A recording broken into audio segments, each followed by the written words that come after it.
0602.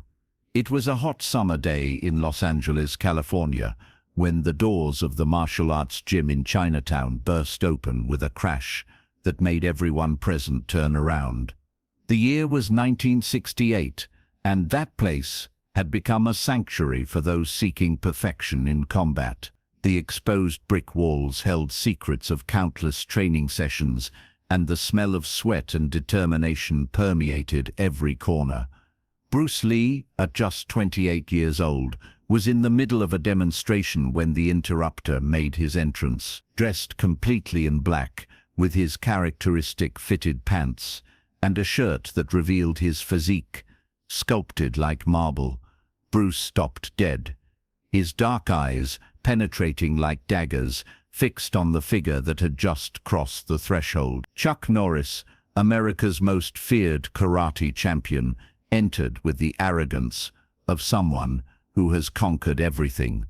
At 28 years old, he had already accumulated 6 consecutive world championships.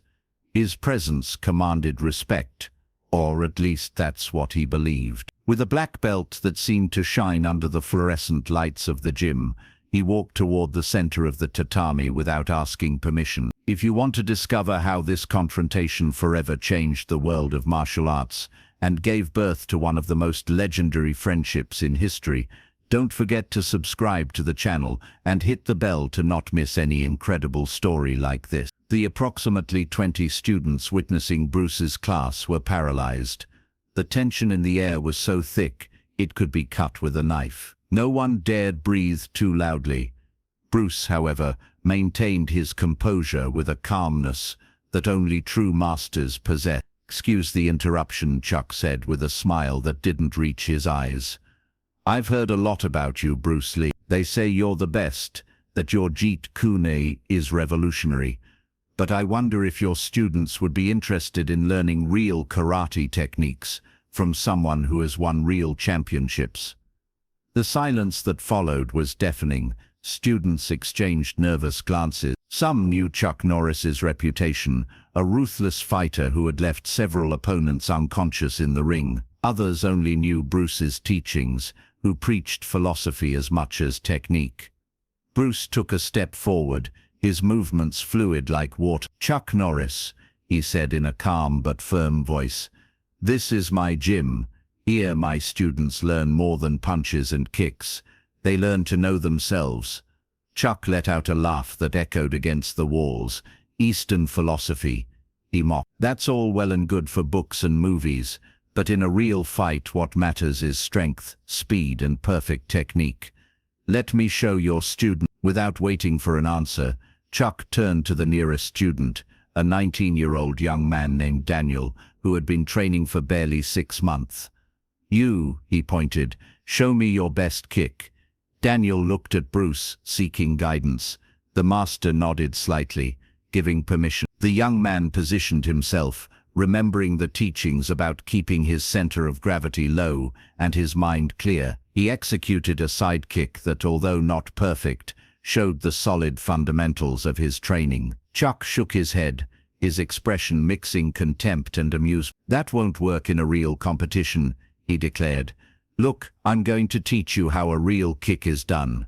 He positioned himself in a rigid pose, typical of traditional karate. His muscles tensed, and with a guttural shout that echoed throughout the space, he executed a front kick that ended inches from Daniel's face. The young man backed away scared, losing his balance and falling to the floor. Several students rushed to help Daniel. Bruce remained motionless, observing Chuck's every movement with an intensity that would have intimidated anyone. But Chuck Norris wasn't just anyone. He was a champion accustomed to intimidation, accustomed to being the predator and never the prey. "See," Chuck continued, addressing the students, "in real karate, there's no room for doubts or complicated philosophies. Only action and reaction exist. The strongest wins, the fastest survives." Bruce finally spoke, his voice cutting through the air like a sword. "Chuck, you've demonstrated your technique. Now let me show you something." The eyes of everyone present lit up with anticipation. They were going to witness something historic. They could cool it in their bones. "I don't need to prove anything to you, Bruce," Chuck responded with arrogance. "My trophies speak for me. My victories in the ring are proof enough." "Trophies are objects," Bruce replied calmly. "Victories in competitions have rules, limits, protections. But true martiality transcends all that. It's not about being the strongest or the fastest. It's about being like water." Chuck frowned. "Like water? What kind of nonsense is that?" Bruce smiled for the first time since Chuck had entered. "Water has no form. It adapts to any container. It can be soft like a stream or powerful like a tsunami. It doesn't fight against rocks. It goes around them over time. It wears them down." "Just pretty words," Chuck spat. "In a real fight, your words won't save you." "You're right," Bruce conceded. "Words don't save anyone. But understanding does." He took 3 steps toward Chuck, each one measured, each one precise. The distance between them reduced to barely 2 meters. The students collectively held their breath. "Attack me," Bruce said with simplicity. Chuck Norris wasn't someone who refused a challenge. With the confidence of someone who has won 52 official fights, he threw a direct punch toward Bruce's face. It was fast, technically perfect, with all the force of his 65 pounds behind it. But Bruce was no longer there. In a movement that seemed to defy the laws of physics, Bruce shifted laterally, dodging the blow by millimeters. He didn't run, didn't jump. He simply flowed, like water escaping between fingers. Chuck, unbalanced by his own momentum, turned quickly to face Bruce. Again he threw a combination of 3 blows. Jab, straight, hook. Each one was lethal. Each one had knocked out multiple opponents. Bruce evaded them all without apparent effort. He seemed to be dancing, but every movement had a purpose. When Chuck was exposed after his 3rd blow, Bruce extended his hand and placed it gently on his opponent's chest. "There," Bruce said quietly. "If I had wanted to, your heart would have stopped beating." Chuck stepped back. His face reddened, not only from exertion, but from humiliation. No rival had ever made him look so slow, so predictable. "You got lucky," he growled. "Luck doesn't exist in combat," Bruce responded. "Only preparation and understanding exist." The following minutes were revealing. Chuck, driven by his wounded pride, attacked repeatedly. He used every technique he knew, every combination he had perfected in years of rigorous training. Spinning kicks, sweeps, punches, at impossible angles. Bruce didn't counterattack once. He simply moved. A specter that always existed, one step ahead of every aggression. It was a demonstration of absolute mastery, a living lesson on the difference between knowing techniques and understanding the art. Finally, after approximately 5 minutes, that seemed like an eternity, Chuck stopped. He was panting, sweat ran down his forehead and soaked his karate gi. Bruce, in contrast, was breathing normally, without a visible drop of sweat. "Do you understand now?" Bruce asked. "It's not about being superior. It's about being efficient, using minimum energy for maximum result, knowing yourself so deeply that you can predict not only your opponent's movements, but also your own." Chuck Norris, for the first time in his life as a martial artist, felt something he had never experienced: genuine respect, mixed with humility. He straightened slowly, his posture changing from combative to receptive. "Teach me," he said simply. The words surprised everyone, including Bruce. The master studied Chuck's face for long seconds, searching for sincerity. He found it. "Learning requires humility," Bruce said. "It requires that you empty your cup before you can fill it again. Are you willing to forget everything you think you know?" Chuck nodded slowly.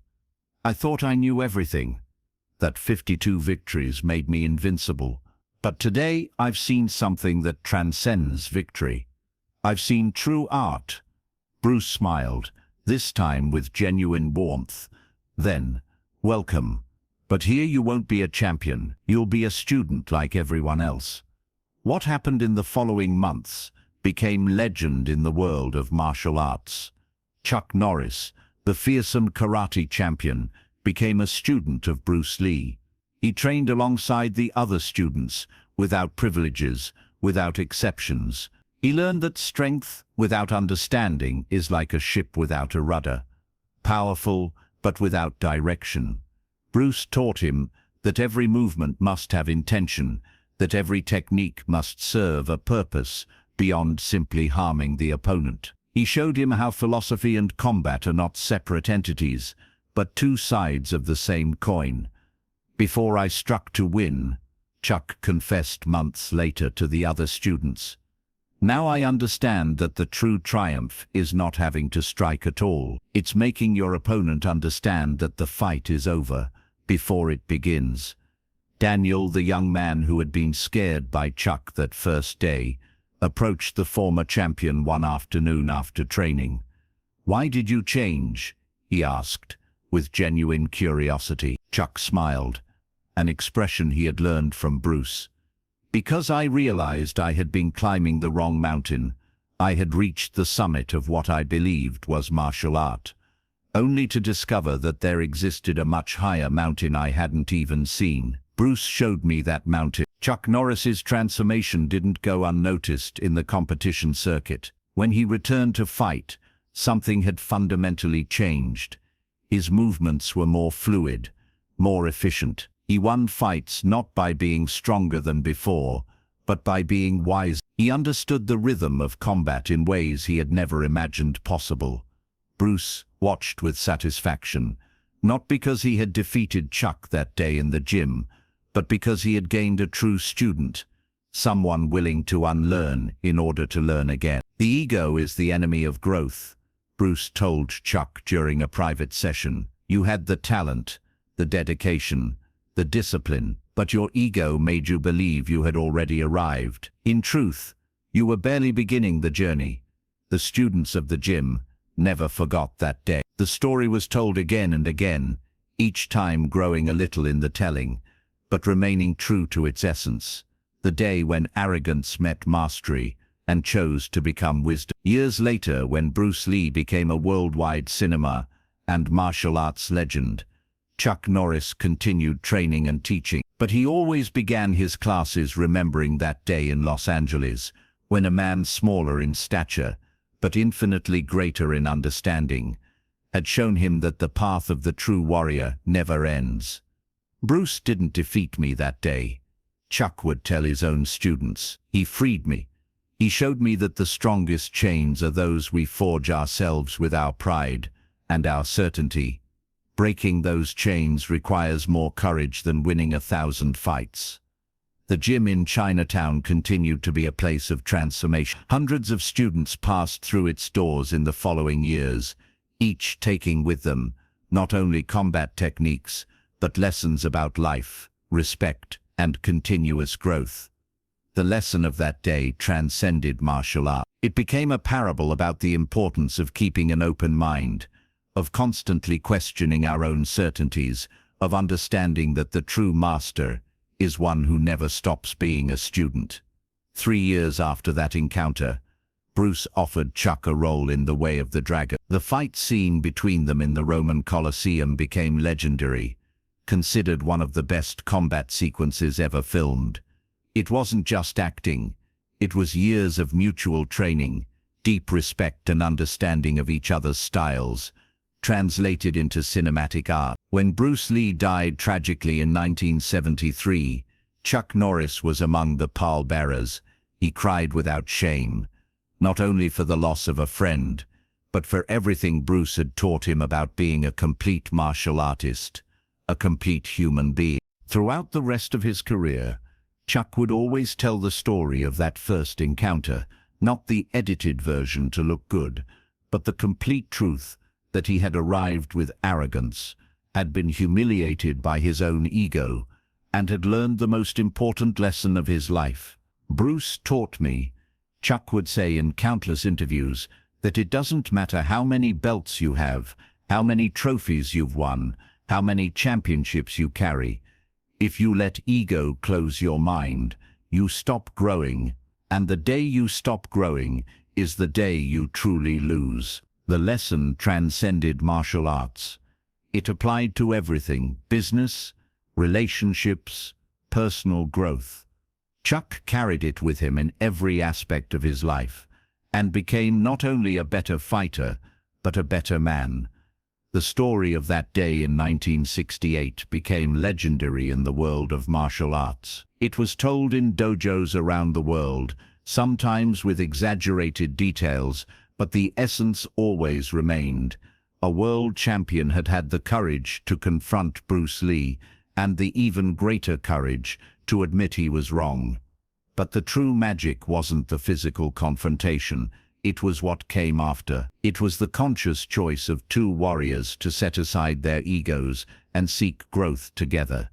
It was the demonstration that true mastery doesn't come from defeating others, but from the courage to recognize our own limitations. In a world obsessed with hierarchies and competition, Bruce and Chuck created something more valuable: a friendship based on mutual respect, brutal honesty, and a shared commitment to excellence. They demonstrated that you can be competitive and collaborative, strong and humble, confident and open to learning, all at the same time. That morning, Chuck Norris walked into Bruce Lee's gym as an arrogant champion. He left as a humble student, and in that change, in that transformation, lies the deepest lesson that martial arts can teach: that true victory is not over our opponents, but over our own ego. If this story inspired you as much as it inspired us to tell it, don't forget to like and share it with someone who needs to remember there's always room to grow. Subscribe to the channel for more stories that demonstrate that true greatness comes from humility and mutual respect. What was your favorite moment of this legendary encounter? Have you had any experience where you had to set aside your ego to learn something important? Leave us your comment down below. We love reading your story. See you in the next video, where we'll continue exploring moments that changed the history of martial arts forever.